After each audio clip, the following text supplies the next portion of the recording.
flag of the United States of America, to the republic for which it stands, one nation, under God, indivisible, with liberty and justice for all. All right, we'll call the roll. Trustees Barnett, McHugh, Yep. Gluck, Here. Cone. All right, well, we have a quorum, so we'll move on. One of the things I was going to do today to speed things up, I will read the resolution, ask for a second, followed by a discussion preceding the vote. So with that, we'll start with the resolution to award the bid for SSEC sewer project. I make a motion that the Board of Trustees award the bid for the SSEC Phase 3, Subbasins 2 and 10, public sanitary sewer repairs, Year 2 construction to the low bidder. Now I have, is this a typo? Is it Arnold or Arald? No, sorry, can you hear me? I can. It's A-R-O-L-D. O-L-D. Okay, so Arald, is that how it's pronounced? Correct. Okay, Construction Company, Inc., Kingston, New York, for the total project bid price of $451,522. And that the mayor be... No, $552. 500, it says 22 on Debbie's written resolution. It is incorrect. It's $451,552. Accepted. And that the mayor be authorized to sign the contract. May I have a second, followed by a discussion? Second. All right. Discussion? Does anybody have? Does anyone have any comments before we vote? All in favor? Aye. Aye. Aye. Ayes have it. Resolution to declare DPW vehicle and police vehicle as surplus. I make a motion that the Board of Trustees, according to Village Law 1-102, hereby declares 2 village vehicles as surplus, a DPW 2000 Chevrolet Kodiak C8500 with plow and sander, VIN number 1GBP7H1C6YJ500434, and a police 2013 Ford Taurus sedan, VIN number 1FAHP2M84DG148813, and that the vehicles be sold for fair and adequate consideration. Might I have a second, followed by a discussion? Second. All right, anybody have any comments? All right, moving along. Resolution amending the digital sign purchase resolution. Did we vote on that? We voted on the first two with a majority. I don't recall the vote on the second. Yeah, we didn't vote surplus. We missed that. All in favor? Aye. Aye. Aye. Sorry about that. Resolution amending the digital sign purchase resolution of 623 to reflect the additional cost of software. I make a motion that the Board of Trustees amend the resolution made on June 23rd, which approved the purchase of a digital sign for the police department totaling $3,085, which consisted of that original bid was $2,975 and plus $110 shipping, to reflect the correct amount of $3,045, which includes the unit purchase price of $2,795 plus $250 for the diagnostic. Does that sound right to you, Alan? Yeah, the issue was when we approved it last time, the numbers were transposed, and it should have been 2,795, and it was approved of 2,975. There was freight, which was not applicable, and what we agreed after talking to the chief was that we wanted the diagnostic package. So the net dollar amount is under what we approved. The issue was the line items weren't correct, and that's what we're amending. All right, thank you. May I have a second? Second. Any discussion? All in favor? Aye. All right. Resolutions approving the appointment of 3 part-time police officers. I make a motion that the Board of Trustees, upon the recommendation of Chief Conklin, appoint Eric Mislahan, Meislahan, as a part-time police officer at the current rate of $26.50 per hour weekdays and $32 per hour weekend rate, effective immediately. May I have a second?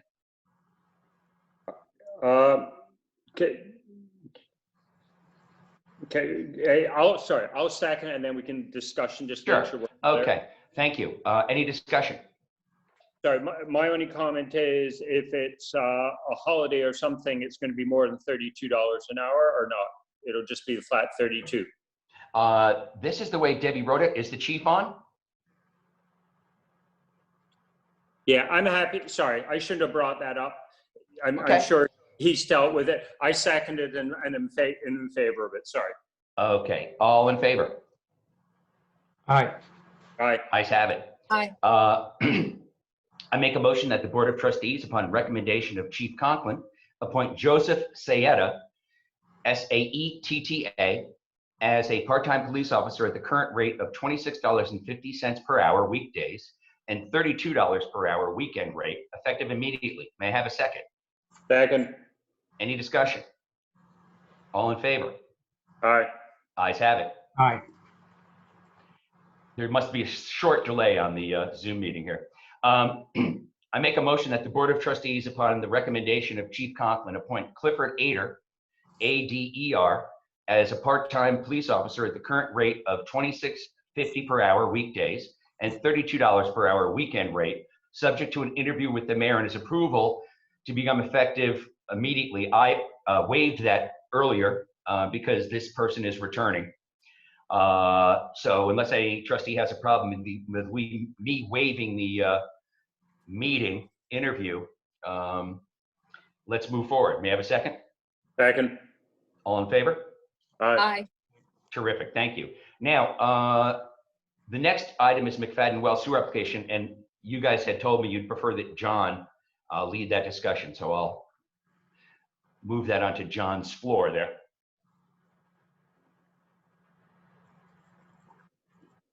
John Ledwith, do you happen to be with us? Okay, we'll see if he joins us later.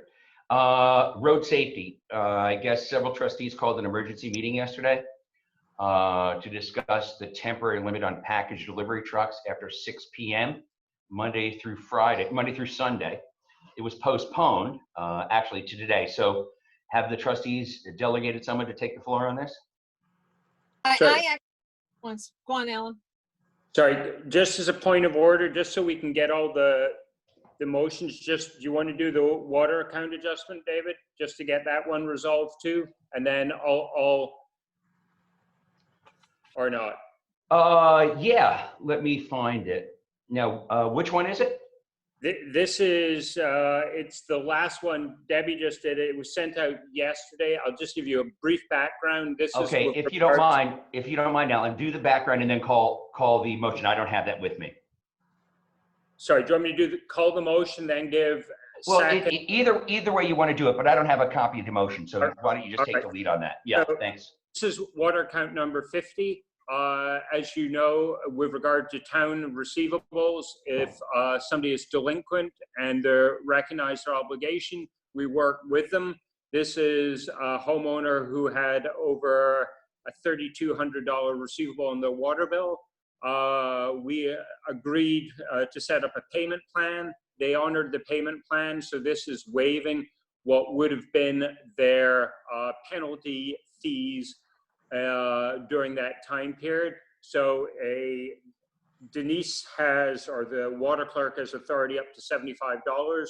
This is $306.54. So I would like to make a motion that because the $75 cap on water account adjustments by the water clerk, the Board of Trustee approves the reversing of penalty charges in the amount of $306.54 of water account number 50, as the water customer brought their account into good standing in accordance with the agreement set forth. Do I have a second? Second. Sorry. All in favor? Aye. Aye. Ayes have it. Thank you. Okay, so road safety, who would like to take the floor on that?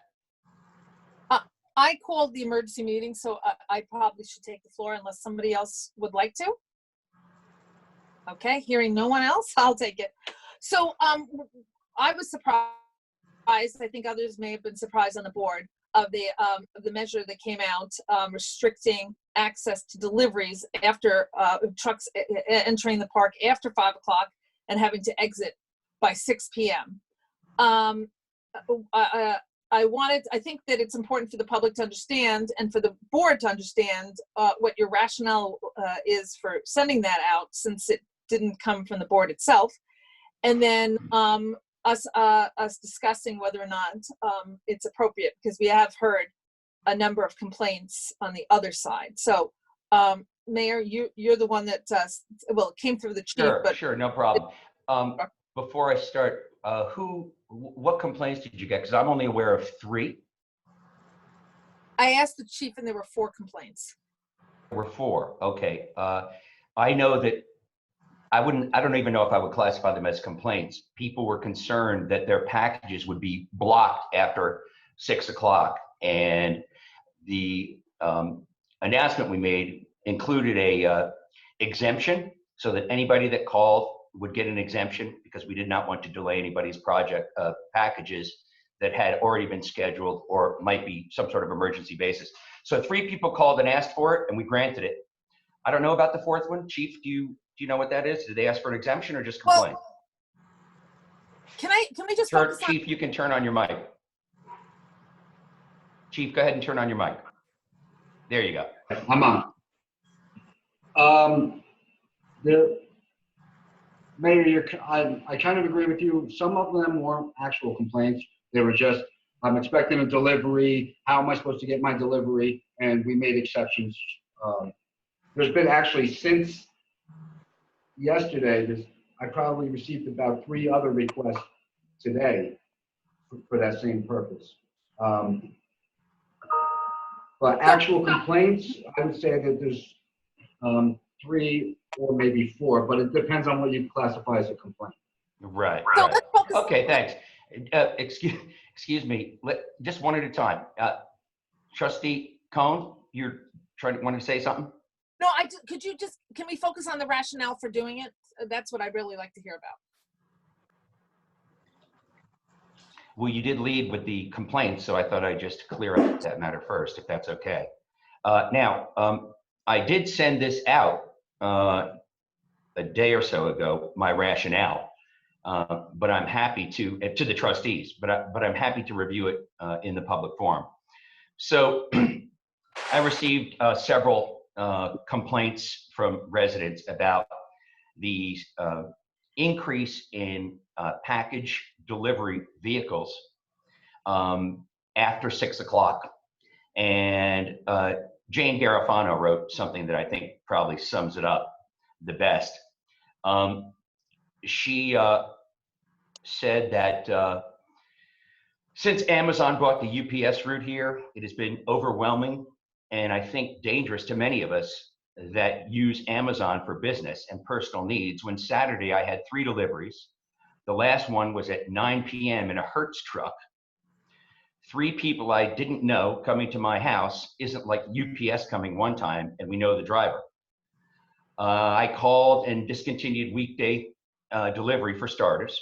Since we don't lock our doors, never have, I'm very upset about these various trucks driving all over the park any time of the day and night, 7 days a week. An issue that should be considered. What can we do? As you know, UPS is Monday through Friday and FedEx is familiar to all of us, but not on the weekends. Thank you. And then summed it up with another, which continued along the same vein. So my view, and I discussed this with the chief, is the number of online vehicles obviously has skyrocketed since the stay-at-home order. And so the number of trucks and vans coming in cause a risk for pedestrian safety. And I've taken notice of that, and so has the chief. So my limiting them from on a temporary basis after 6 is, except unless there's a hardship, of course, is what I've done. So, you know, I told the residents they'd be granted with an exception. So far, we discussed who's contacted us and who hasn't. You know, from 7:30 towards 9, and there's a lot of deliveries at 9, it's pretty dusk and dark. It's much more dangerous for pedestrians. And so, you know, we decided to do that. And I think it's the right decision. In addition to the deliveries themselves, there's a sort of strange thing going on where a lot of people, including myself, have seen vans parked, for example, on the Weewa, just parked there and in various places around the park. And that seems unusual. We had residents call and thank us for doing that because they've been sitting outside of people's houses. They don't know who they are or what they're doing. And as you know, I reached out to the franchise owner of a manager of the Amazon Prime trucks, very cooperative. He was not happy that they were sitting in the park and not delivering after hours, and is going to speak with them.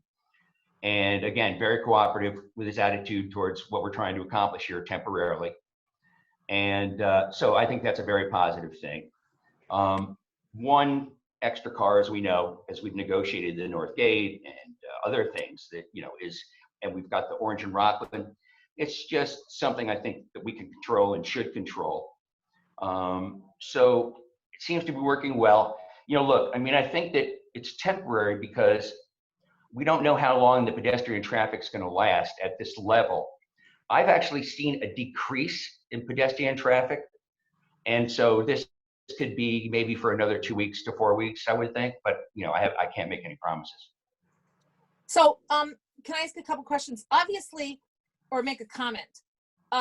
If you prevent car deliveries after 5 o'clock, delivery companies are going to try to put those deliveries in the business hours that you're suggesting.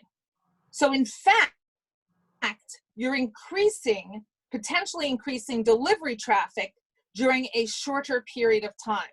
And I am somebody that's in the park basically 24 hours, 7 days a week and going around. And the thick of the traffic, by the way, the pedestrian traffic, is not in the evenings. It's during the day and in the mornings and on the weekends. So I think restricting, besides the whole element that it's causing a burden to some people that rely on these deliveries in this pandemic and really need this delivery so they don't have to go to the stores. Besides that whole element, we're actually increasing the risk by having more delivery trucks come during the day. Now, your point about what happens when the vehicles get in here and sit around and do paperwork, totally get that. And I'm sure the chief has plans to make sure that doesn't happen. But so far, the rationale that I'm hearing for pedestrian traffic does not make sense to me. Now, if a resident is uncomfortable with an unmarked car coming to their home, they should do as Jane Garofano did, is either get on a call first list or restrict the deliveries to a different time. But to burden the entire populace for a restriction that I think actually increases the risk does not at first blush make sense to me. Thanks. Actually, I don't know where you get the idea that trucks would increase, but rather than having one truck carry 5 packages, they might carry 10, same number of cars, same number of vans. And as you noticed in my conversation with Ollie, the person that purchased the franchise, he didn't mention anything about additional trucks, although I understand your point. I just don't really think that it's actually true. Well, I think that's personally a risk. And I'm not sure, I still don't, every change to the law, we have to weigh against the benefits and burdens. And I think the benefits are way outweighed here by the burdens, because all right, again, so would you prefer to go back to the situation where there's going to be more cars during dusk because you think that the entire village is inconvenienced when actually only 4 people were, or 5 people, and we gave them exemptions? I don't see that as a punishment to the rest of the village. well, But if you do, that's fine. I mean, would you like to withdraw the? You don't agree with the 6 o'clock and 5 o'clock thing, and you want to withdraw it? That you're certainly capable. I mean, you're certainly able to do that in terms of expression. well, thank you, because that's what I was going to say ultimately, but it's not as you phrase it, for the 4 or 5 people, there's a lot of people that haven't said anything, such as myself, that are inconvenienced by this as well. And it's an unnecessary restriction. All right, you have an exemption. Mac, that's another question, is when are the standards for exemptions not given? If you're giving everyone an exemption, then why have a rule? There's No, no need. only people that call because of a hardship, that say that they really would like to have their stuff delivered at a certain time. And so that's the exemption. All right, I think you've made your point. Can I ask what my hardship was? Because you just gave me an exemption. But Because thank you asked. I mean, I assume you're not lying. I didn't say it was a hardship, but anyway. Okay, you're right. There's a way to scan the system. Everybody in the park could call and pretend that they need an exemption. Yes, that could happen, but I don't think that's happening. I think that we should weigh the benefits and the burdens, and I guess I'd like to hear from other trustees, but in my view, I haven't heard a good case for granting this. That can't be resolved in a more minimally intrusive and personal way. Anyone else? Any of the other trustees have anything to add?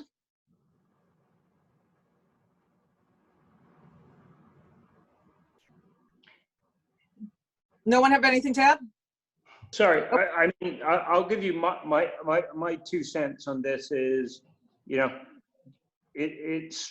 there's no question there's more people walking around the roads, but the irony is there's fewer cars on the roads according to the LPR data. So, you know,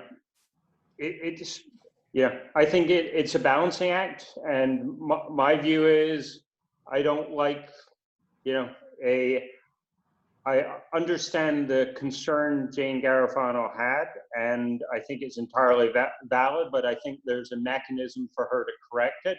And what's being done for a couple people who don't like something, there are proactive steps they can do, which doesn't inconvenience the greater masses. And I think that's would be my only concern or comment with regard to that, is that is what I see as the greatest problem more than anything else.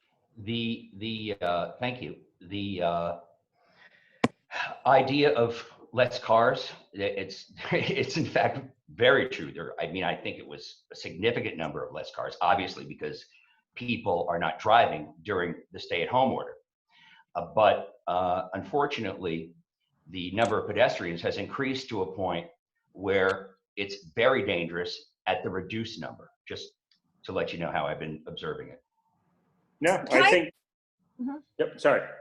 No, I was going to say, but Mayor, the pedestrian traffic is before 5 o'clock during the week. And on the weekends, it's again before 5 o'clock. It's just not true. There are people exercising at all times, including at dusk, bike riders. It's just not true. I mean, you live up somewhere. I'm constantly on the lake roads. They're busy all day.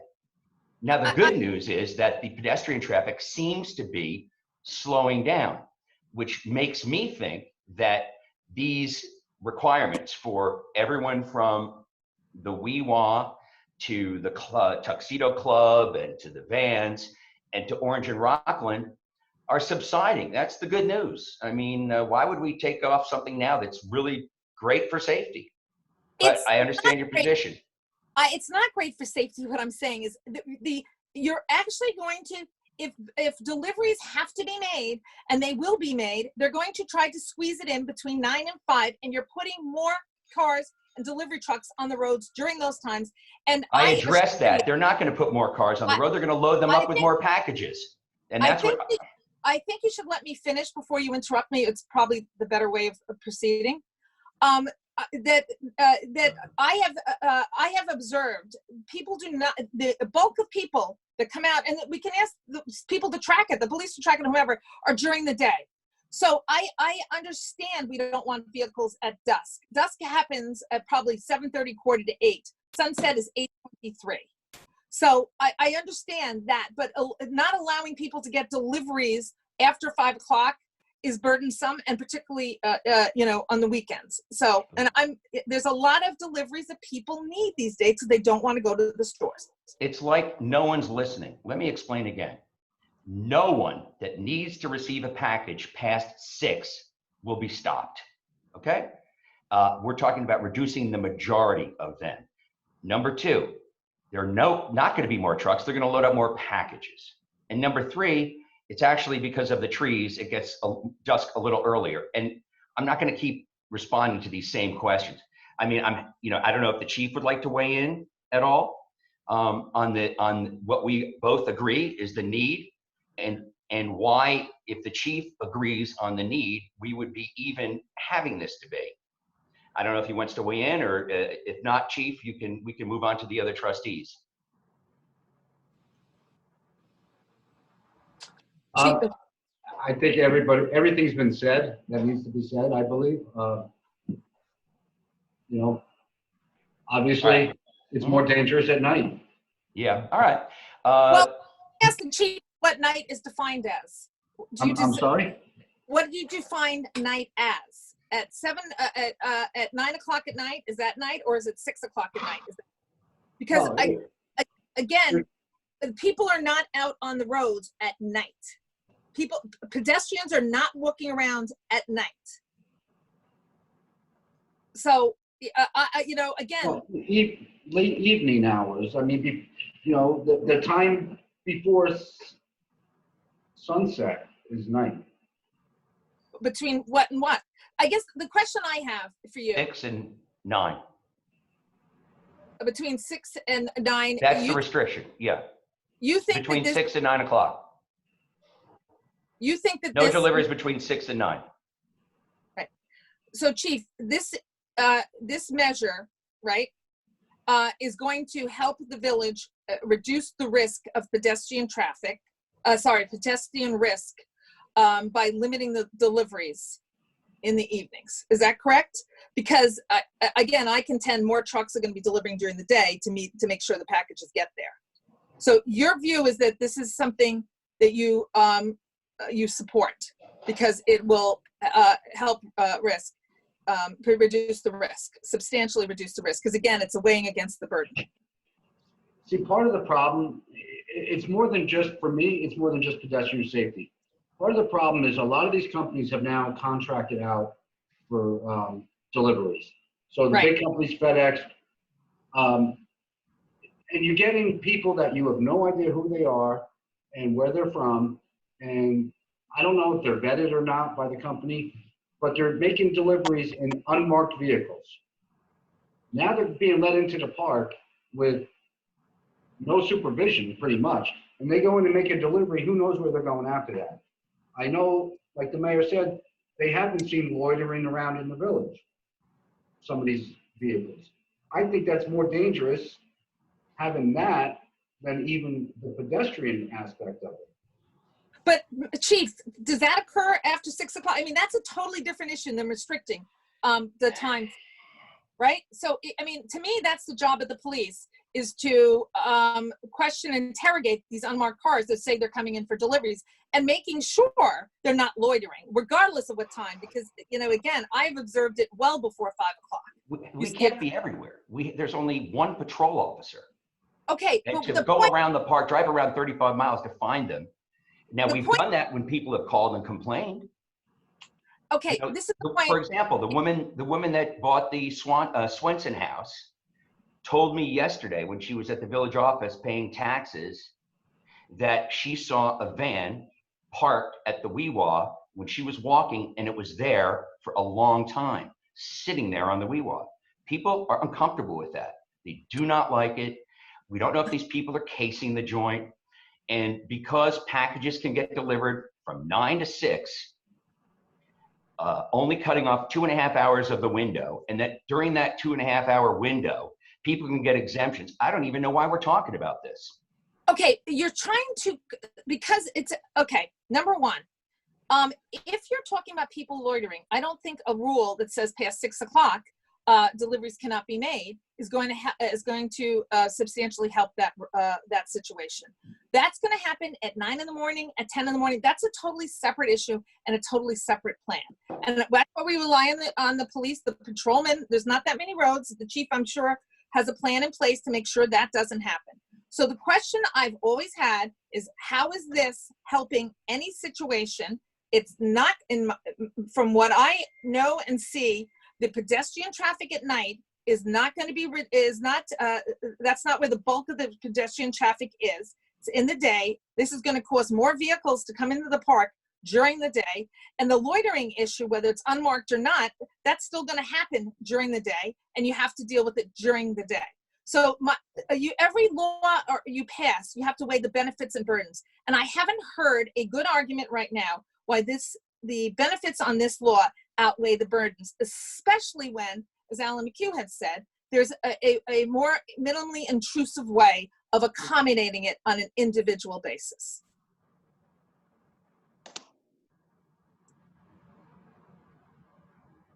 So I would make a motion to lift this restrictions, unless you want further, and then we can discuss it further if you like. No, I mean, this is my prerogative. It doesn't come to a vote by the trustees. This is within my authority to do. So it's really not up for, I mean, certainly up for discussion, but it's not up for a resolution. So the way the law works is that I'd rather hear from the village attorney, if you don't mind. Okay. Brian, do you want to comment on that? Or is John on the phone? Brian appears to be on the phone. On mute. You can turn your mic off. Yeah, I was on mute there, my camera off.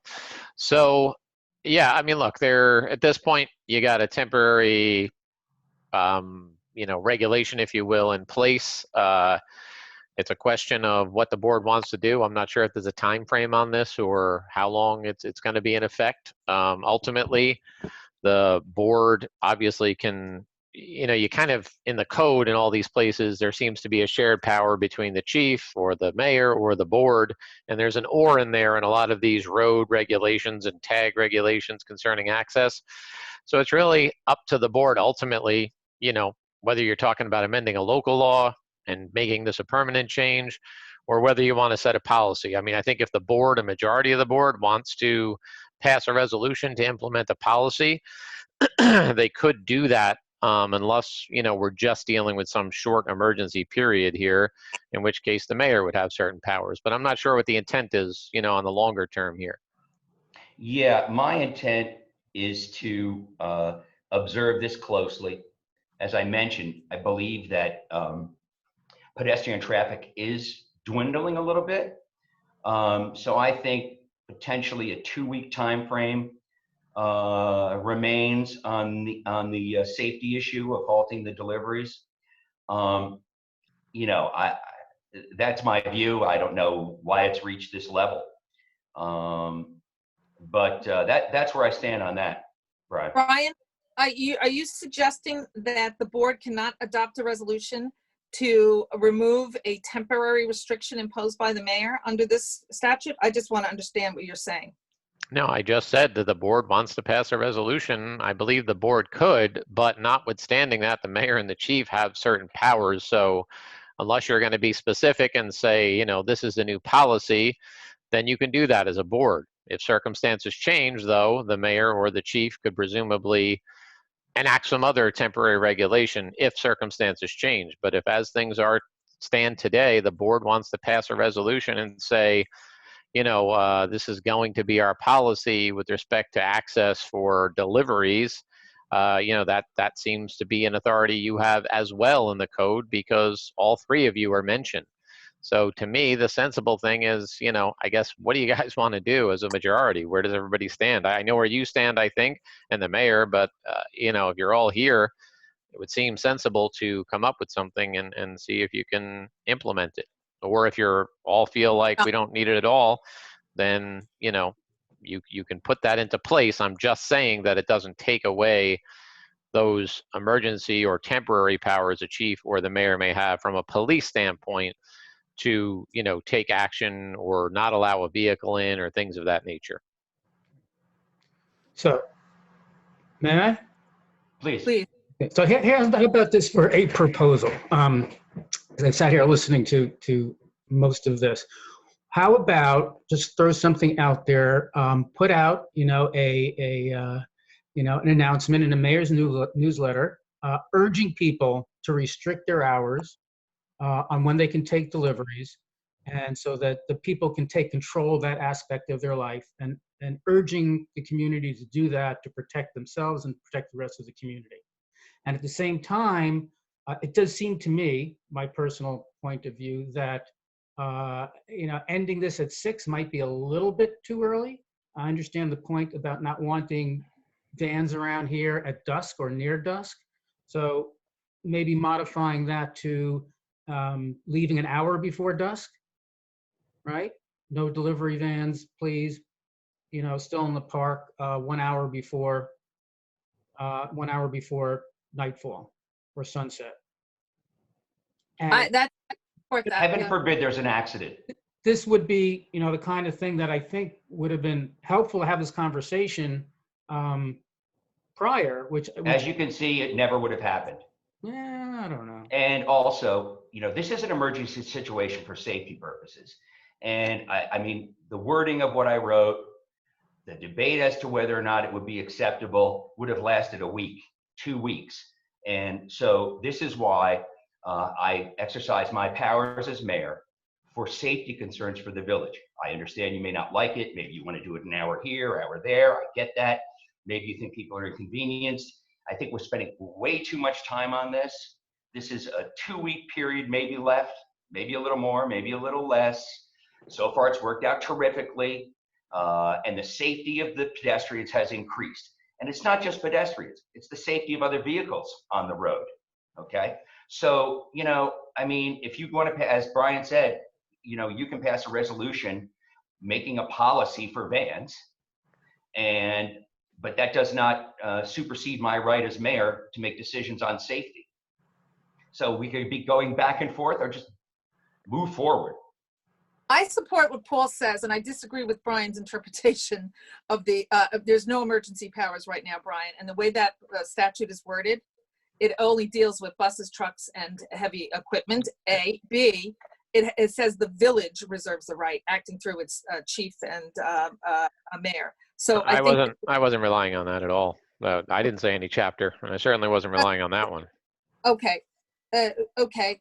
Sorry about that. I thought you were, since it came. Now, with my reference when I say emergency is the mayor supervises the police department, and I was speaking in the context of the mayor and the chief have the power when it comes to policing. If they chose to make a decision, then you're in the battle of the board versus the mayor, or, and who's got the power kind of situation. But I think my point was, if the board says today, we want vans to be allowed in 24/7 and, or whatever your hours are, that's a valid resolution.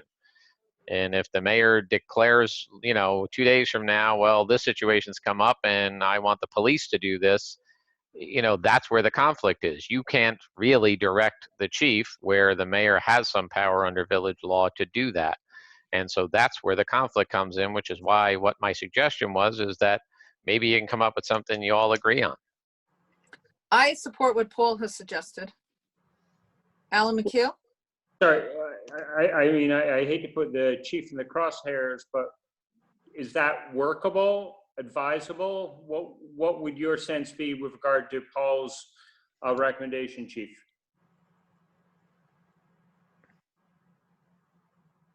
I believe what's in effect right now as we speak is very effective and probably the best scenario. Very effective to do what? I'm sorry? Very effective in doing what? And for what we discussed already, the pedestrian safety, traffic safety, and also what I think is the most important is, having these delivery vans after dark roaming around these streets, and who knows what they're doing. We don't escort these delivery vehicles around. They come to the gate, they say, I'm a delivery person from FedEx. I'm going to make a delivery on 12 Camp Comfort Road. We let them in, and that's the last we see of them. We don't follow them around. So we're taking it on their word. That's where they're going. And, we don't keep track of when they leave. We have so many other vehicles coming in and going. No, but you do know when they leave, given the LPR. We just, to your point, you don't track them, but we know when they come in and we know when they eventually leave. Just that's quick. But the LPR is historical data that we might look at a week later if an incident happens. No, totally agree and understand Okay. that. It was the comment that we don't know when they leave. We do know when they leave if, God forbid, something horrible happened. Correct. After the fact, we would be able to find out the time span a vehicle was within the park. That would be the, right? But my goal is to prevent it from happening, not Okay. relying on data to after it happens, you know? So Paul's proposal was to urge residents to restrict the delivery as they see fit, basically, and that the village would restrict deliveries for any car entering before an hour before dark. So it extends it an hour and a half roughly. And the car should be out, you know, there's Heaven not, forbid, in that hour and a half, when this is working, the chief said it's working. Why would we take a risk on an accident to add 1.5 hours to this when people are absolutely granted exceptions when they call? It's working. Why are we messing around with this? because if everyone gets an exception, why have a rule? Everyone isn't asking for an exception. Stop with this hypothetical stuff that makes no sense. These people, Everybody if they want an asks- exemption, they can get it. Do you think everyone's going to call up and pretend that they have an emergency exemption requirement? No, it's not happening. 4 or 5 people maybe have it now. Things are working smoothly. I mean, I just don't understand why this has become such a serious issue with the trustees. It is, again, I will take this off the table. I think that we are creating a restriction that has no tangible benefit, regardless of what the chief has said, because I don't think he's considering certain things, such as the increased traffic that will occur during the day, as trucks will deliver during the day because they can't deliver it at night. So I think Even anecdotally, chief, do you notice since we've had this on that there's double the trucks coming in or something during the day? It appears to me, am I muted? Yeah. So No. you're good. We can hear you. It appears to me that it's the same amount of delivery trucks as Right. before. It doesn't, this rule just came into place. They haven't adjusted. And we've been doing this informally for over a week, and we only formalized it. We did it informally as a test. People still stayed after up to 9. Last night, a truck left at 7:30, past the 6 o'clock deadline. But we didn't just roll this out. We actually tested it for at least a week beforehand, asking for the cooperation of the delivery vans and trucks. We spoke to the drivers, and it worked very smoothly, and it was then implemented. Okay, I withdraw my, unless anybody else wants to, I withdraw. I still disagree with this rule. I think it creates a burden without a clear benefit. And it would be nice if you had talked to us about it beforehand so we were able to communicate this. It would have taken a week to 2 weeks to get you guys to decide yes or no. That's just the typical pattern of the board, and it's a safety issue to me, and I exercise my power. And I understand you may be upset about that. No, But it's not. hold on one second now. Look, it does make a difference. You're saying the burden doesn't outweighs the safety issue, and it's just not true. Safety always outweighs the burden in Tuxedo Park traffic issues. Everyone is inconvenienced by something, granted. Everyone would prefer something different, granted. It's my responsibility for safety concerns of the village. I'm very comfortable with what I've been doing so far, starting with the Weewa Beach negotiations, through my discussion with the club, through my discussions with O&R, and through my discussions with the chief about delivery vans. Things are working. Things are working well. I am not going to agree to any compromise on hours because I'm not going to stand behind an accident because someone wanted an extra hour. It's just not going to happen. If you want to do it, you're welcome to do it, but I'm not going to do it. You should pass a resolution changing it by an hour, state your reasons why, and we'll run with it at that. We'll go with that. Alan McHugh, you had something? Sorry. I'm sorry, Alan, I forgot to call on you. No, don't worry. My only comment was I can't say I loved how came into existence, I hear where you're coming from, and I think it's not just you, but it's all trustees are worried about resident safety. So that would be one thing. But I would also say, I think, let's rely on the data. Let's look at the LPR readings and look at the flow of traffic since this has been instituted. And we can make a modification after the trial period if need be, but leave the existing thing as is, then look at the data and then modify it from the data. I would personally support that because at least we have a basis for modifying something and we go from that. That would be my 2 cents. Chief, do you want to comment? My thing is, the data shows us how many cars came through the north and the south gate. It's not gonna. Main gate. I'm sorry? Main gate, not north. I always say that. The main gate and the south gate. It doesn't tell us it was a delivery van. It just says a vehicle with a plate number. So I don't, it's just gonna give us a number. Right, but you can define on your LPR the time period of how many vehicles went through the park between 8 a.m. and 5 p.m. Correct. And then, so we can look at data, define it, and then infer from there. Okay. Yeah. All I'm saying. I have no problem with that. And the same with, I have no problem with that. And I've got a keen eye on pedestrian travel as well.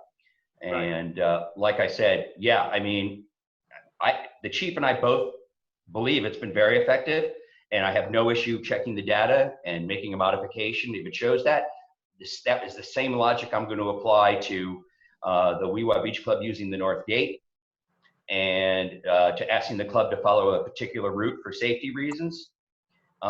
Because in this time of COVID and the pandemic, things are very much up in the air, and it's really hard to manage this new situation for the park. We've never had it this full and with this many pedestrians running around. And now that New York City is in phase 2 and we're close to phase 3, it seems to me anecdotally that there's more car traffic and less pedestrian traffic. So it seems to be shifting the other way. And that's great news as far as I'm concerned. Great news. So, do we know when the pedestrians, Chief, are out on the streets? Because, as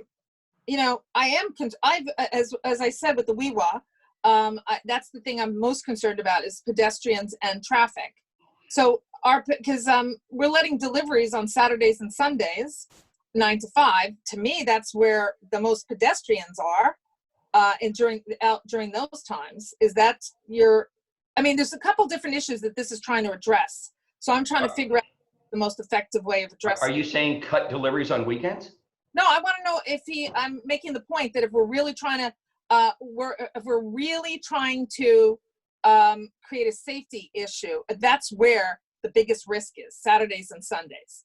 And how do you resolve that? That's when people are out your police officers will tell you, you'll know because you're driving around. I'm out there a lot walking around. That is when people are out, is Saturdays and Sundays. Well, pedestrians are out every day. I was out and about today, and between bicycles, people working out, and people jogging or walking, it's every day I see it. Right, weekends are busier, so. Yeah, no, I've been here on the weekends, and I've seen. Yeah, so this doesn't help that at all. So I don't know what plans we have to help that, but. The plan is, with the Weewa Beach Club, we restricted traffic on the weekends to the North Gate. Orange and Rockland has only been granted one Saturday, and I've advised them, and they've agreed to extend their weekday hours for safety purposes. The club, people are going to the club, the Tuxedo Club, starting July 7th for the pool. That's a big influx of traffic on the weekend. So anything we can do to cut danger on the weekend, we're going to do. And that includes no delivery on weekends, no delivery entrance past 5 on weekends, and you have to exit by 6 when you finish your deliveries. And the owner of the franchise, Ali, has no problem with this. And the chief has no problem with this. I have no problem with this. And only a few residents asked for exceptions. I don't even know why we are here. This is a temporary situation. And you have ideas. I've heard some ideas. Change it by an hour. Do this. Allow people, whatever. These are things that I've thought through with the chief. Everyone has a different opinion. 1 hour here, this and that. Could you imagine if I had brought this to the board, we still wouldn't have had the safety issues in place, which could have saved lives because it would have been debated, words would have been changed, hours would have been debated. Guys, I mean, come on. This is such a minor issue in the scheme of things. We have infrastructure issues. We have other issues. This is a very, very minor issue. Okay, and I'm going to move off it, other than to say that if you had brought an organized rationale for this to the board, it would have been decided in one meeting. I gave you my rationale and you already disagreed with it. Whether I gave it now or if I had given it to you then, you've already disagreed with it. That makes my point. After the fact, and the rest of the board could have overruled me, but I will move on. You can't there's no overruling. You could have had a vote to say no. You're not overruling me. You're just you're not overruling me by reversing this. You're just making a trustee decision. You have your authority and I have mine. They're not mutually exclusive. As Brian said, tomorrow you could pass this resolution today and I could demand with the chief another change in safety tomorrow. I mean, so we'll just keep going back and forth. We're not taking authority from each other. We're just exercising our roles. My role is my role. I supervise the police, and your role is to, if you don't like something, you're free to pass a resolution, you're free to make a policy, and you're welcome to do that right now. And sorry, you misheard me. I said overruling me, not you. So, and the debate, the discussion was interesting, but it was about overruling me. So anyway, okay. 45 minutes so far on this. Do you want to move on to the next topic then? Yes, see John's on the phone. John, can you unmute your mic? And the trustees have asked you to present my application.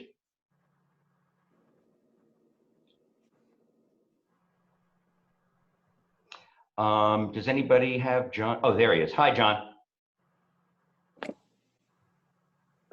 John, you want to turn up your mic? Debbie, is John there? Yes, can you hear me? Yes, sir. Okay.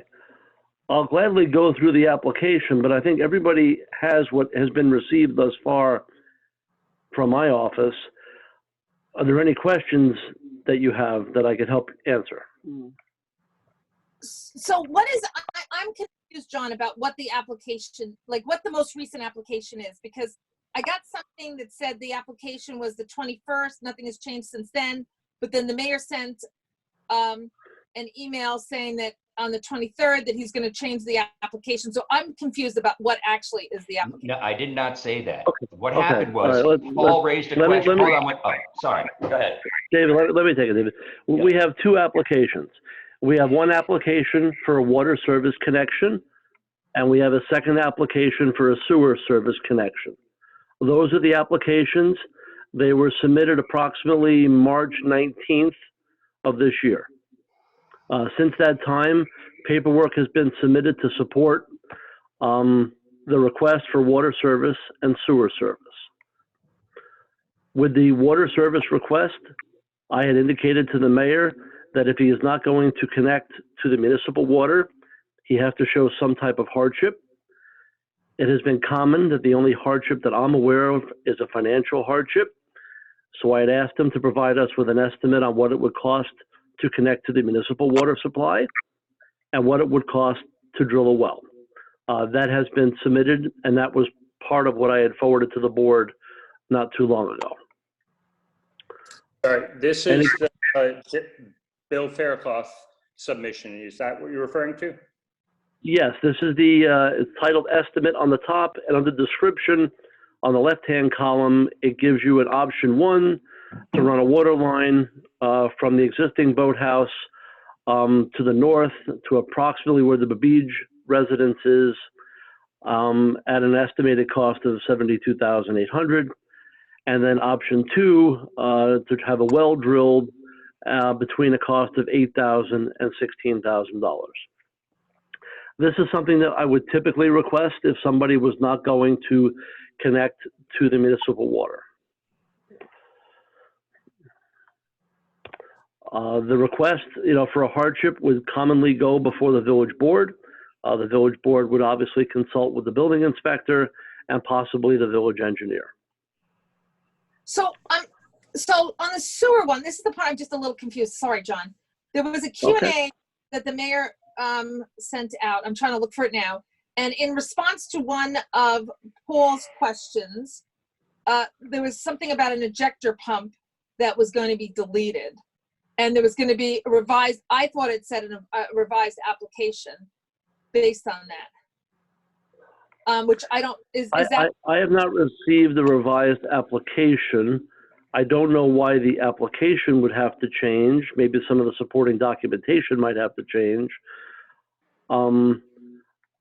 So Either way, what it's I part have, of the so correct, not- it's part of the same application for a sewer And just- service connection. I just want to interject something. This is technical. It has nothing to do with my application being defended. Paul asked me, Paul quoted one of the codes that said ejection whatevers are illegal within 100 feet. And I thought, based on that, I might have that in my application, an ejector pump. I looked at the application, there was no ejector pump in the design, and I told Paul that, and that I would remove, I rescind that because there was never one in the first place. And that's, I think, where Maureen's confused. That's my confusion. Okay. So the applications stand from, and supporting documents stand from March 19th. Yes. Okay. And then the, go on. Oh, I'm sorry. I didn't see anything from March 19th. I saw documents in the file from June 22nd.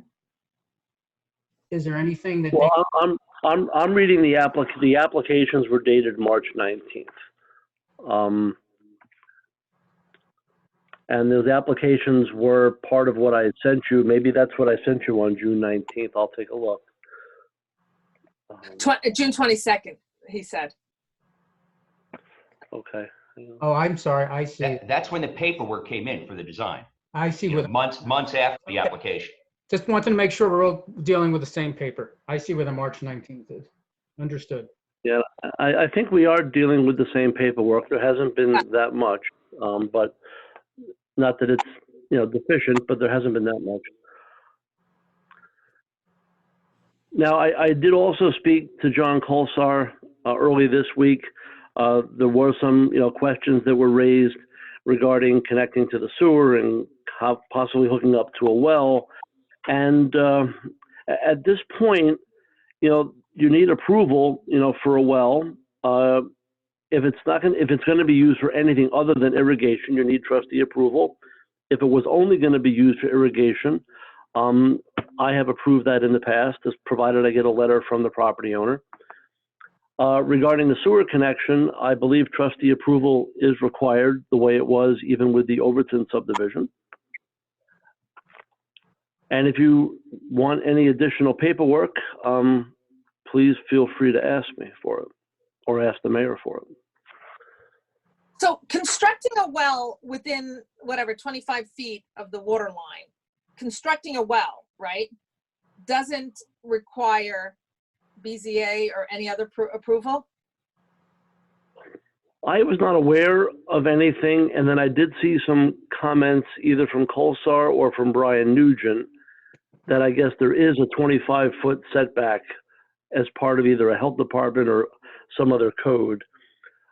In this case, I am not certain what the setback from the well, setback from the lake would be. The property is approximately, on average, about 70 feet in depth between the lake and the road. Mm-hmm. It's possible that the well will be well over 25 feet, but until a well company does some analysis, we could ask them for it, but we just don't know. We don't know what, I'm sorry. We don't know exactly the placement of the well. Will it be less than or more than 25 feet from the reservoir? Because I thought the BZA, any construction done within 100 feet of the lake had to be approved. Yes, you are correct with that. This is the first time we've had a well proposed in what appears to be obviously less than 100 feet from the lake. Typical utility connections, we wouldn't send somebody for a variance, but Right. this is a well. I honestly don't feel there's a tremendous amount of impact because most of the work is below grade, obviously. But it would be helpful firsthand to find out from the well drilling company the approximate location where they think they would drill the well, Well, and then start with that. yeah, we need that, but you're saying that, yeah, it should be 100, it should go to BZA, right? I mean, No, he's not saying that. And by the way, the BZA has already made comment on this inappropriately. And so trying to flip me over there is, not only is it not following the code, it's not something that I would approve, I would allow. There's no issue with the 100 feet related to this matter, period. And therefore there would not be a variance required, which is why John didn't require one. And you don't go to the BZA without a variance, request. So first, I'd have to be rejected by the trustees. That would not require me to go to the BZA because it's in the trust. The trustees are the entity that approves or disapproves this, not the BZA. And I'm not going for any variance. So I mean, I don't know where you're coming from. You show me a local law or law in our code that says I have to go to the BZA or that I can't put a well within 25 feet of the water. And that's the federal law. So, So John, okay, John. If I can, David, this is a unique circumstance. We have never had anyone propose a well within 100 feet from the lake, so it is a little different, and we're not treating you differently. Nobody wants to do that. I am well aware of the difficulties in getting approvals from other boards, but this is a little unique. We've never had a well proposed within 100 feet of the reservoir. I did some research even 2 weeks ago. Any of the wells that were proposed were well over 100 feet from the lake, and some much, much further. So let us research that first. Does the board have any other questions? Before that, there's never been the need for a well because Correct. There hasn't been a hardship situation where 150 yards to the nearest, I'd love to hook up with water. If the village wants to put in that line, I'm all for hooking up with village water. I don't want a well. I don't want to pay for a well. Paying for a well is 15 grand I don't need to spend.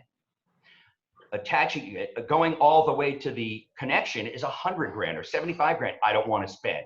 I want to hook up with the village water. If the trustees want to approve the DPW bringing the water line to my property, I'm more than happy to have that happen. So if I, yeah, so Please. that's something you could request if you wanted to, and we could look at that. So here's sort of my take on all of this, and I've expressed this, to board members individually, and that is what is being proposed here is a drinkable water connection to a boathouse and a sewer connection to a boathouse that is just adjacent to our reservoir. So there are a couple of things that I think I and perhaps other trustees were looking for in connection with that, because we wanted to be confident that if there is a hardship request we have to deal with that. We want to make sure that this works from a variety of different ways. We want to make sure it works from a technical compliance perspective. We want to make sure it's consistent with our village code. And we want to make sure it works and it constitutes best practices with respect to a sewage system that actually sits on our drinking water reservoir. So what I had asked for in order to have an appropriate review was what I think I would ask for any applicant here doing something similarly. One, as John was pointing out before, how have we handled this in the past? Is this the first time that there's ever been a request for a water and sewer hookup to a village boathouse, which is neither a residence nor a accessory building? But I would suspect, I would hope, I would think that we've looked at this before, and maybe what we've done there would guide us in terms of what we do in the future. Second, I asked that John confirm with our village attorney, who knows our village code, that there are no code issues that need to be addressed, and we have to follow what they are so we have a sense of what those are. And I think in order to address the code issues, you have to specify what kind of sewage system you're actually dealing with here. And third, as John had referred to earlier, I had suggested that we run this by our very capable village engineers to make sure that this is compliant with the current regulatory scheme of the DEC relative to drinking water reservoirs, because they're very good at that, and it would be a very quick answer, I think. The DEC, actually, according to our code, has to approve, but it has to be, the hardship would have to be determined before the DEC would come in and pass a judgment, which would kill the deal. But I need a hardship. I can't, I'm not going to go. And by the way, just on your first point, the house that we rent to our DPW supervisor is within 100 feet, sewer within 100 feet of the water. The club boathouse is within 100 feet of the water. And there are 4 or 5 other examples. And so, other boathouse, so that's one boathouse. Then you've got another boathouse, which is Bruno's. And the irony is, I mean, the sewer is within 25 feet of the lake. And the sewer connection I'm making is not it's a direct connection to the sewer. It was drawn and designed by a licensed plumber with vast experience in hooking up sewers. If I have no issue throwing it by the engineer, that is something I'm happy to do. It's a very simple situation. The Saniflow toilet has a system that pumps it up from a basement into the sewer system. And as I said, the manhole cover and the sewer line runs through my property. So, I'm happy to run it by. Now, in terms of code, it's already been opined on by John, but if Brian wants to add anything about the code, I'm happy to hear it. Here, so let me just say this, all right? So we have an application, and what we are looking at as a board is the application. If there are additional data points to that application, they should go in that file so that we have, so we know that what we're dealing with, and we know that the premise upon which we're acting. I mean, we're happy to listen to more data here. What data? File that should be complete. This is a normal well application, Paul. I don't know if you've looked at any other well applications or any hardship application, but there's nothing in the code or in the experience of John that requires more information. What are you basing this on? What am I basing this on? Yeah, what you're saying, we need more data on the application I'm basing, as it relates to other things. What data, what precedent has been set in the past that requires that? Can I ask? Well, that's the question. This is the first time since I've been on the board that I've been asked to approve a water and sewer connection to a boathouse. And it's So it's the batter of the boathouse. Well, just a second. Can I ask a question? We have a precedent. It's the club, the boathouse of the club that was built, what, 4 years ago? What, John? Ludwig, Yes. Yes. Did you approve that? Yes. What was their application? Well, they already had an existing connection. They rebuilt the building, obviously, but the connection remained the same. And we did not question it at that point. It was pre-existing. I don't Others. question that there aren't boathouses on the lake that have water and sewer connections, but it's not something that we have in front of us now as an act to approve or disapprove. That's the difference. We don't review every existing, state of facts with every existing house. Things exist that are all grandfathered in. I guess I don't, I guess I really don't see the problem. Okay. First of all, we're not talking about a sewer. The sewer is if it was a separate sewage tank or sewage system, septic tank, that'd be one thing, but we're talking about connecting to an existing sewer line. Right. Uh, And that's a pump that pumps up. Correct. And what happens? It goes up 15 feet and 132 feet horizontally. And it's completely, look, man, you're digging into stuff that just does not compute. Now you're worried about the pump and whether it will be adequate. This is Oh, just, is there a pump or not? this is going into places that I really don't think it should go. All I need for that is for our village engineer to say, this is perfect, this is appropriate, this is best practices, this works, this is compliant with all the DEC regs, and fine. And that's what we would ask anybody else who wants. Fine, Paul, fine. So all that information gets to you, and then you may or may not vote to approve. Is that correct? That is correct. Okay, and why would you vote not to approve if it's compliant with everything?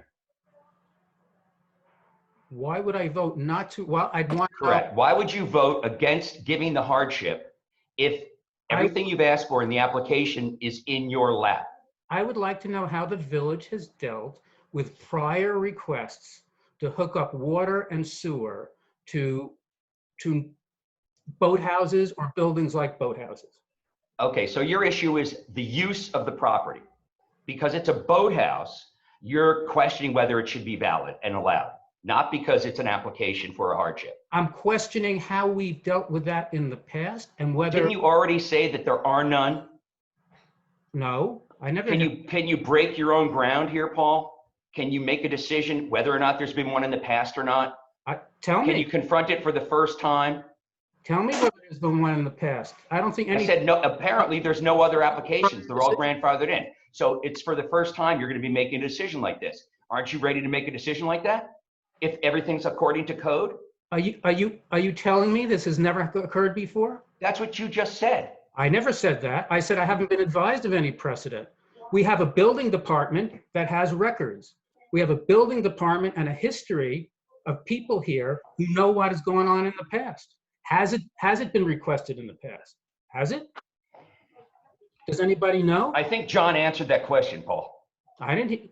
Has it, John? No, there's been no new request for any water or sewer connection specific to a boathouse. No new. Correct. Okay. There have been pre-existing. The Bruno Boathouse has a sewer connection, had a sewer connection. The Tuxedo Club Boathouse, as we discussed, they were pre-existing, and they were approved with their rebuilds when that work was done. So can I ask another question, Paul? May I interrupt for a second while you think for a second? I just heard there's going to be a pump. I heard before there wasn't going to be a pump. I'm totally confused. I just heard that there's going to be a toilet, which I never heard before. And maybe it's in the application and I missed it. But is that something that should be in the application? Does that change the C of O? Let's just get a complete package here and just do this the right way. Nobody wants to. As every meeting goes, you keep adding new questions. Look, No, yes, these are you just questions added a question. You just added a question about whether the toilet is going to change the application. No, it's not. Because it never was disclosed that there'll be a toilet. We mean disclosed. Okay, Disclosed. shower? Because I have no You're gonna put a ban What for do you mean disclose? What, you think it's a bait and switch? Matt, it's not in the application. I can't. Look, I'll tell you what, you write out, this is what I Stop. said the last time. You write out what you want and then you vote, okay? That's the best way to handle this. I'm not gonna stand for any more of this delay.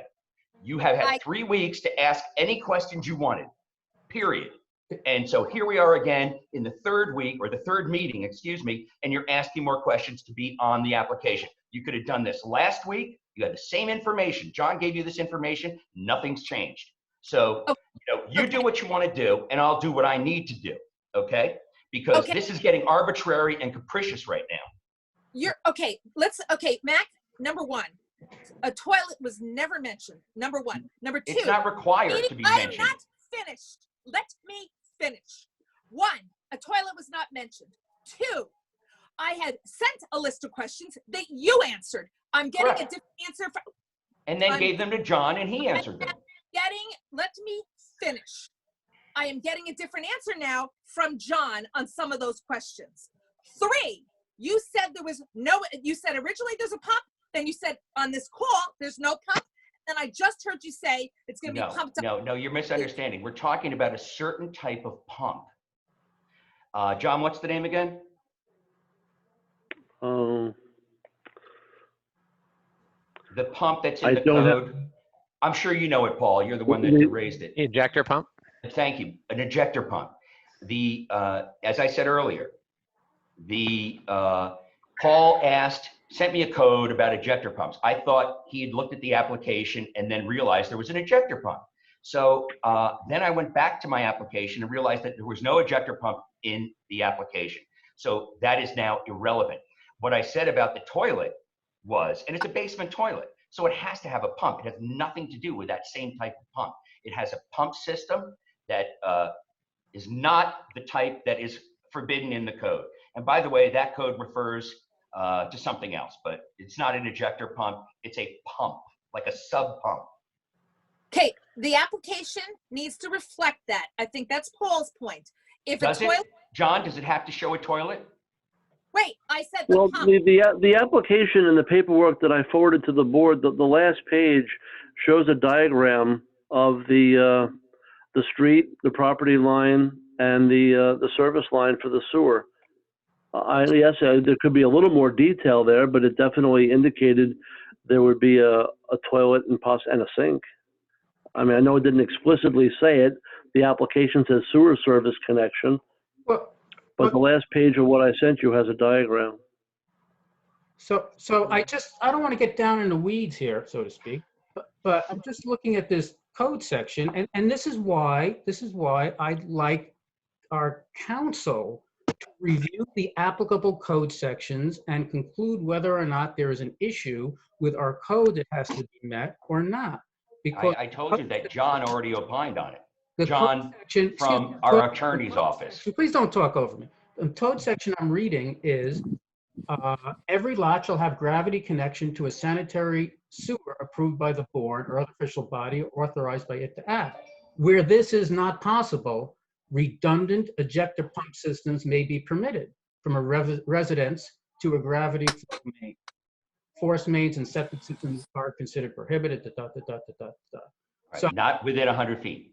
right. So I look at this code section and it says where it's possible, you can use a redundant ejector pump system. I'm not seeing it saying anything else is permitted. Well, we're not using one.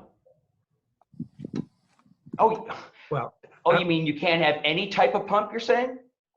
Okay, all right, look. reading the Look. code provision, it's at least ambiguous to me. And if we're going to approve something, let's have it looked at, let's have it reviewed, and let's have let's make sure we're within the the appropriate technical. You do realize that every sewer connection has a pump.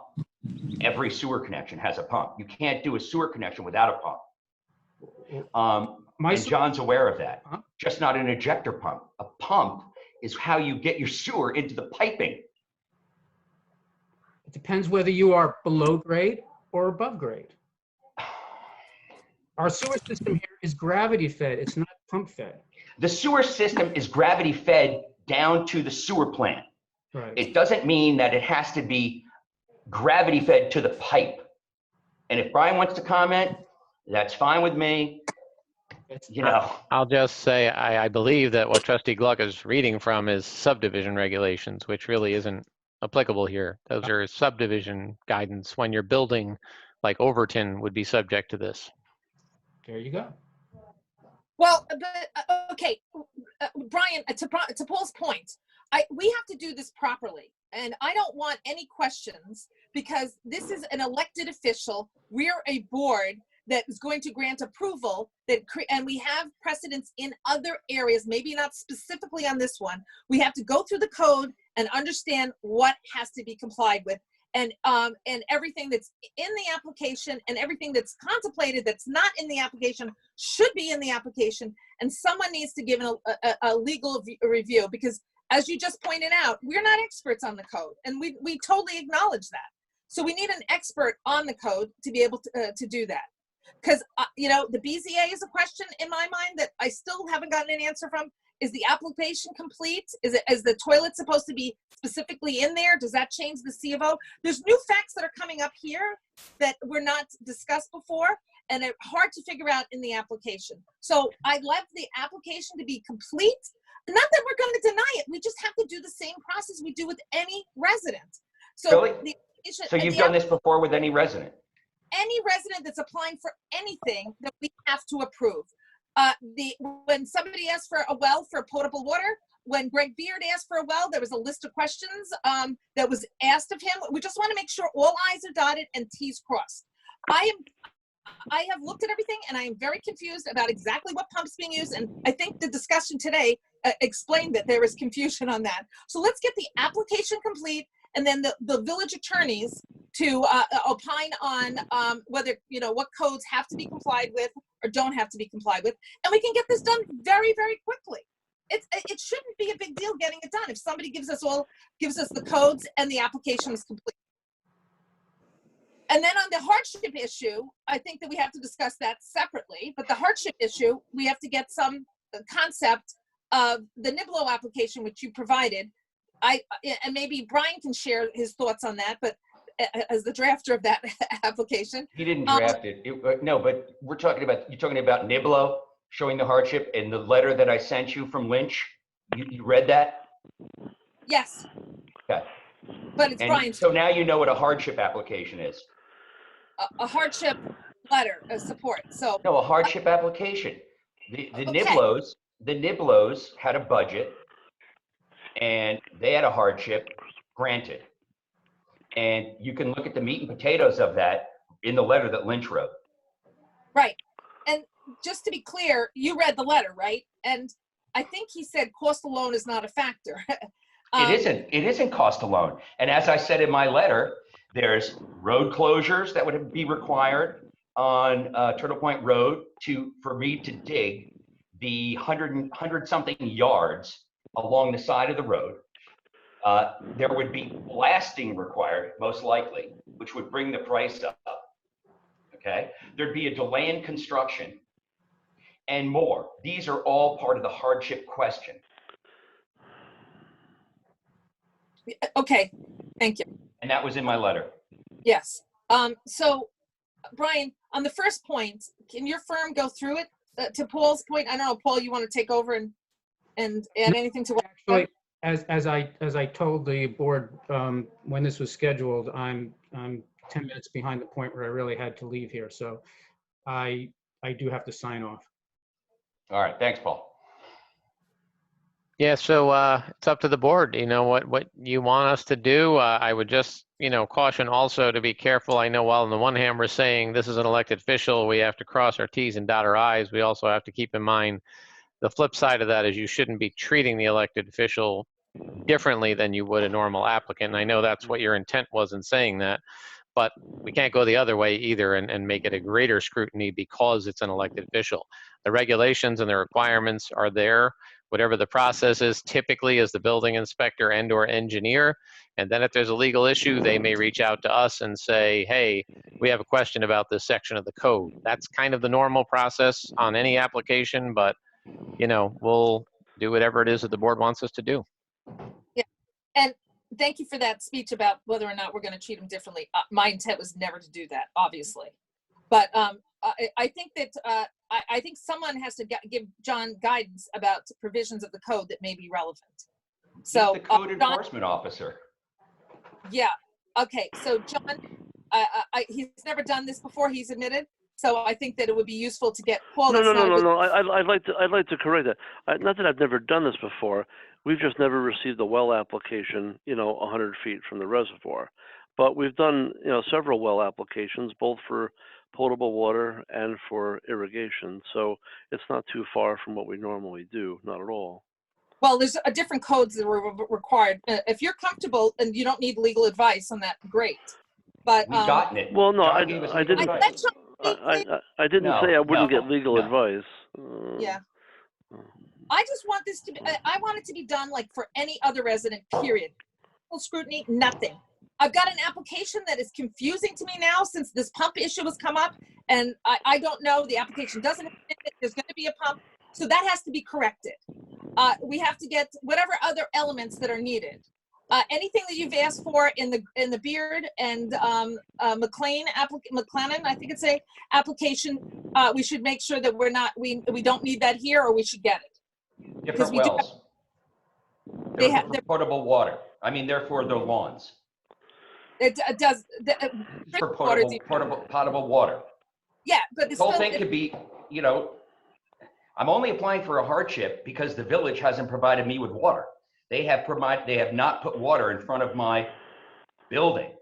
And therefore the hardship issue is here. If there was water, we wouldn't even be discussing a well. If there was a connection there, I would have already connected to the sewer and the water. This is all about whether you want to grant me a hardship. It's not about anything more technical than that. It is within the code. There's nothing in the code that says this can't go forward. This is about a hardship. Either you're going to grant the hardship or you're not. If you don't grant the hardship, then that's my issue. That's my problem. And I have to decide what to do. This is not anything more than granting a hardship. You're not well experts.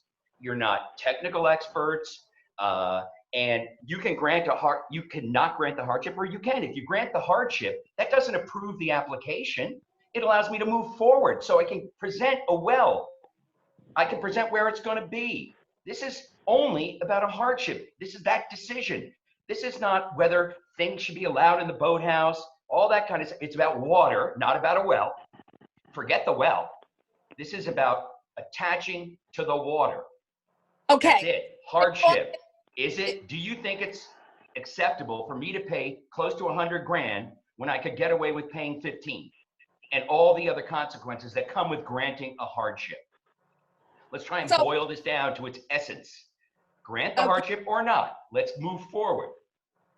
So I'm on a construction schedule and I need to have a decision. I mean, the whole budget is 25 grand, not accounting for a well, because I thought I would be able to hook up. And we're looking at close to $75,000 in hardship costs. So you want me to pay not grant me a hardship is crazy. Grant the hardship. You're not doing anything out of line or extraordinary. You're not risking lawsuits. You're not giving a permission that can be used against you as a precedent in the future. This is a very simple, the trustees are the body that grants or denies the hardship. They don't approve the well app. There is no well app yet. There is no well. This is about a hardship so I can move forward with my project, present a well plan and everything else. And then there's still a lot of hurdles to jump through. For example, will the DEC approve it? Will the well have to be within 25 feet? That'll kill the deal. Why are we complicating this matter? Please vote on the hardship. You could do that today. Brian, can you give us guidance on what is considered an a hardship in summary? I mean, I read the NIPLO application that your firm wrote, and that was based on, hardship to the neighbor, cost hardship to the individual. Is there anything else that we're missing? And the fact of the matter is your code doesn't really provide much guidance on what the hardship is. It just says in cases of extreme hardship, I think it doesn't specify financial, it doesn't specify anything.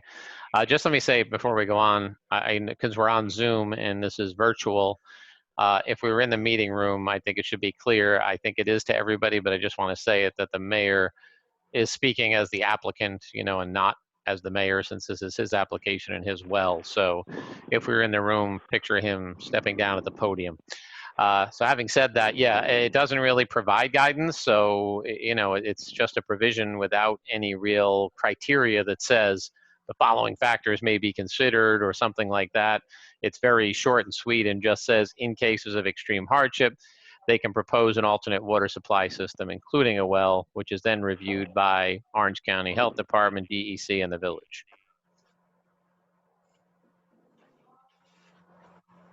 Okay. And that's the hardship component, to the mayor's point, that, in other words, that's only do we allow you essentially to propose a well. And then, of course, there's the application, which has to go through and that's the more specific issues of the installation, the distance, the technical aspects that we were touching on earlier. And who concludes on that? Just the building inspector? Again, I defer to John, but that's the typical process. Is John gets an application, John reviews it. He either sends people to the planning board, the BAR, the BZA. If somebody disagrees, they can, challenge that decision. And typically he would confer with the engineer, I imagine, and if needed with our office if there's a legal question. But John, I would defer to you on that. No, your outline is correct. And just so we're clear, is there anything special that we need to be consider with respect to an elected official? Because I'm just going to put it out there, not that this would ever happen, but the building inspector does a report technically to the applicant, which is an awkward situation. So is there anything special, Brian, that you recommend that we do to safeguard any appearance of impropriety? Look, I think John's been around long enough and understands that, the mayor as an applicant can't tell him to approve something that can't be approved. So I don't think there's any step you have to take. In other words, John knows full well that the mayor is the mayor, but he's making an application. In reality, it's awfully hard to, just completely separate, or that there might be some conversation about it. But at the end of the day, that could happen with a regular applicant as well, who may see John, and casually discuss their application. But ultimately, it's going through an approval process. So if somebody sees something they feel is unusual, or that something's being overlooked, then certainly, that's why you as the members of the board ask questions, or John would reach out to me and say, hey, the mayor kind of suggested if that well doesn't go through, I should probably look for another place to work or something, then I would have to deal with that and communicate with the board. By the way, Okay. in terms of the boathouse, I've done a lot of work on the boathouse, and there is a long record in the building department files of everything I've done, every approval I've asked for, every approval granted, and it goes back 3 to 4 years, and anybody is welcome to look at it. Because I'm mayor, I always go out of my way to make sure that I'm doing the right thing. So, I'm not going to comment on your question. I don't think John, that's not something John would do. And I strongly believe in integrity. This is why I brought him back. But I've gone by the book. I think there's a misunderstanding by the trustees that this is approving a well and all this stuff. It is not. It's a hardship application. That's all it is. Yeah, and I think, first of all, I think you're right. I think there was a misunderstanding. And second of all, just to be clear, I did not intend to impinge anybody's. I understand. I want to make sure everybody understands you avoid we should avoid the appearance of impropriety. So that's why I asked Brian the question. Well, there are people in the past that have gotten commissions on houses that were sold and were asked to at least disclose it and was ignored. So I'm not playing that game. Okay. Is it right that all we're doing is deciding whether it's a hardship? Once if we approve it, then the ultimate decision has to go by the DEC and the Orange County Health Department, right? Yeah, I think essentially the determination would only be that, based on the mayor's circumstances, that the board determines that there is extreme hardship. essentially allowing him to go to the next step. If you say you haven't established a hardship, then there's really no point in going further because he wouldn't be able to utilize a well or alternative water system. Thank you. Okay, Call for the vote? I'm ready. can you I think- call for it? I think we need a motion first. Yeah, no, Right. because I make a motion, but that we vote on the approval of the hardship application. Second. who seconded? I seconded it. Oh, I'm excuse me, I'm recused. I'm Yeah. sorry. I'll second it. I can't take the vote because I'm recused. I Um, can't call the vote, in other words. so any further discussion? Actually, Alan, you should do it because you raised the motion. Well, I'm a little bit puzzled. John, why was this put on the agenda while the Madden application was not? The Madden application. Yes, with regard to. I wasn't asked to put it on, and I didn't think it was an emergency of any type. And why So it wasn't. why is this deemed an emergency and why couldn't it be I think this is, Well, hang on, I think this is inappropriate to have this vote because this was not properly noticed. This was a special meeting with regard to very specific things. One is amending and clarifying the signage for the chief, which was, we had a problem with. It was hiring police officers, which the chief needed to get on staff with regard to manning potentially the Weewall Beach Club reopening. And it was for approving the I&I project as there's a very tight timeline with regard to moving it forward. I just think it's inappropriate to call a vote on this when there wasn't sufficient public notice. Well, public notice, every agenda, at the bottom of it says any other business that comes before the board. And all I can tell you is that if you make that decision, it's arbitrary because we put stuff on the agenda numerous times that day during that meeting, which we voted on. So, this is getting All more right, ridiculous. so let's have a vote. Let's make this easy. Trustee Cohen, I'll approve the hardship. Trustee Barnett, I approve the hardship. Trustee McHugh, no. Two ayes, one nay. All right, so we'll have to wait till Paul gets back. He's not coming back. He had. No, I meeting. meant in another meeting. Why? I think it was voted. Oh, you mean, so we have a quorum and Brian, does that mean it was passed or not? Well, 2-1. based on the vote, they're denying the hardship 2-1. No, they're approving the hardship 2-1. Oh, I'm sorry. Right, but you would. And I'm recused and Paul's not here, so is that So a quorum? basically, it's essentially a no vote. I mean, you have 2-1, but you don't have a.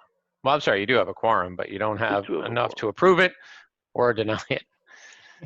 So we have to, basically, we can deal with this at the July trustee meeting and put this thing to bed correctly. Well, Sorry, that would wait. be a hardship because Why don't we have a I'm quorum? under construction and I need a decision. My construction is halted and I'm not waiting till July. It's a nice try, but I'll call a special meeting, which is, something that you guys don't have a problem with. And that could be tomorrow.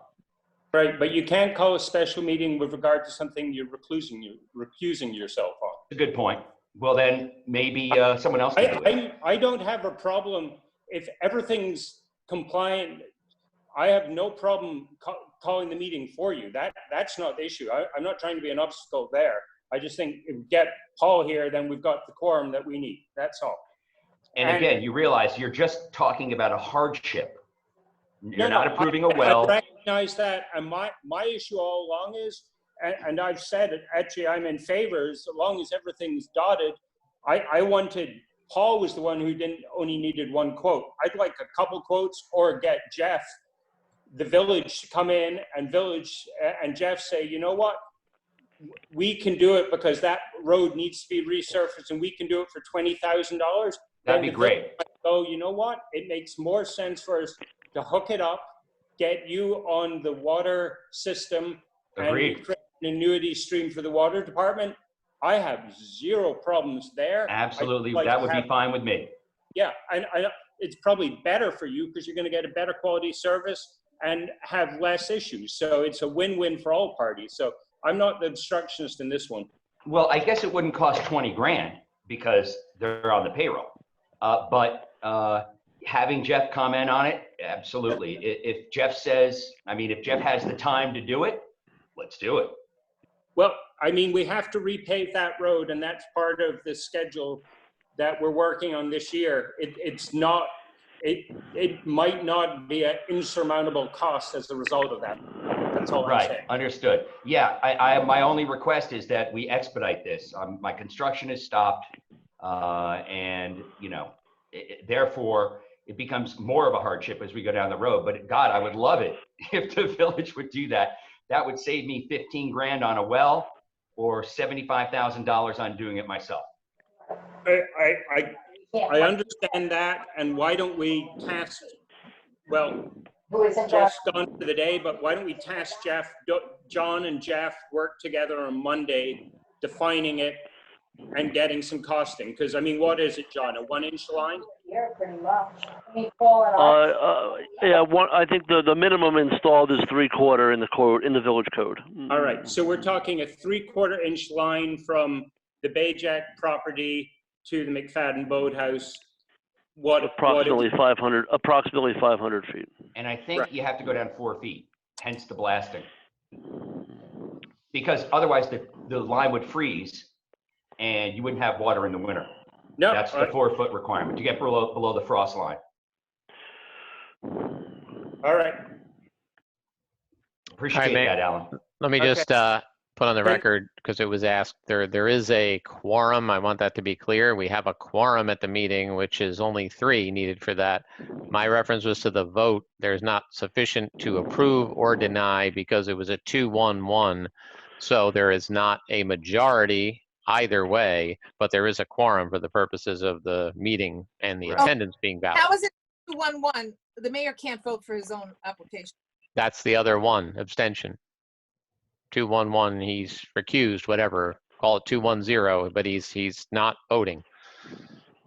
Right, so, So it's 2, which is you and trustee Barnett, to 1, trustee McHugh.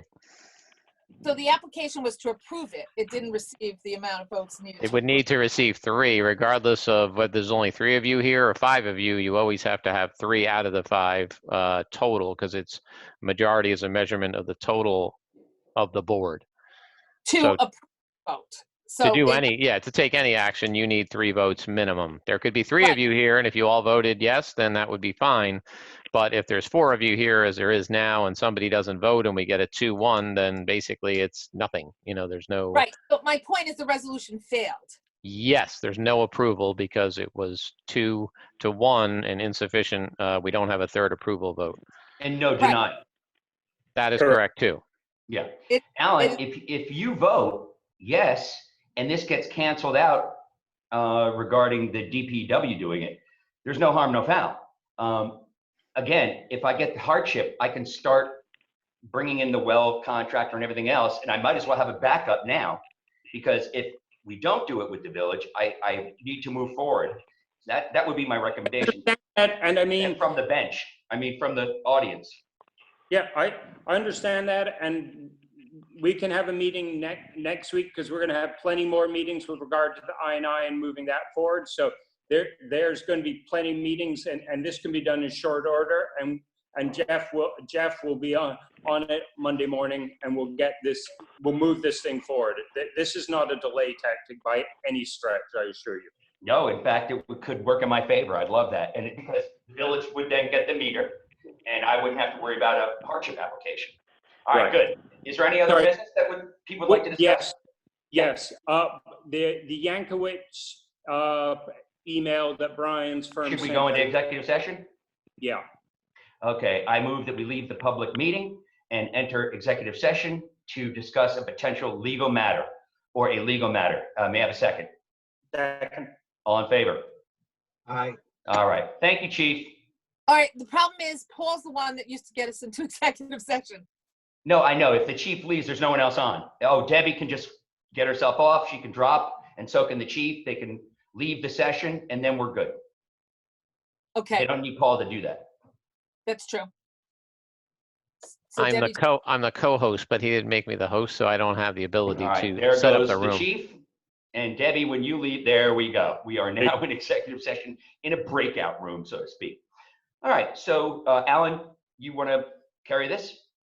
Sorry, I mean, I'll let Brian, it's basically with regard to a proposed settlement with regard to the Yankovic case and increasing our original offer to a greater amount.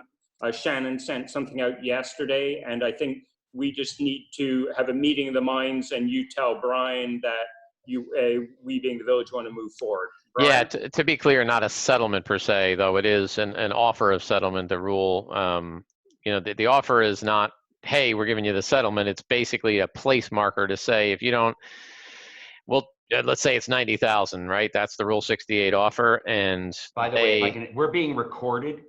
Oh, yeah, Because let me Paul see. didn't turn this on, so I don't know Oh what you yeah, want to do about that. I can't stop that either because No, me neither. he did not. I can set up another Zoom call? Could Would that be- we do this at the next meeting, or is it urgent? Yeah, we could. I mean, if you think there's an issue, I mean, did anybody read the letter and have an issue or a problem with the offer? I guess we could say that. I read it, and I'm totally comfortable because it seems like we're creating a jeopardy for ourselves if we don't do it. Yeah, and ultimately, if there's any actual settlement, you're going to have to prove that anyway. So it's not really like this is solving anything, but it's just an offer. If they accept it, then we'd be settling at All that right, number. so just to be clear, that's the 50 grand, 90. 50 was the 90. initial. Yes. and they're asking for 5. Yes. Got it. 500. I have no issue. Yeah, so I think we could just tell them to make the offer, and then, if it comes further, I doubt you're going to see anyone take it anyway on the other side. So it'll just, be something we'll deal with down the road. But it's also to protect you in the event that, they get less than that later on. They'll have to pay costs for all the time that, was spent after that offer.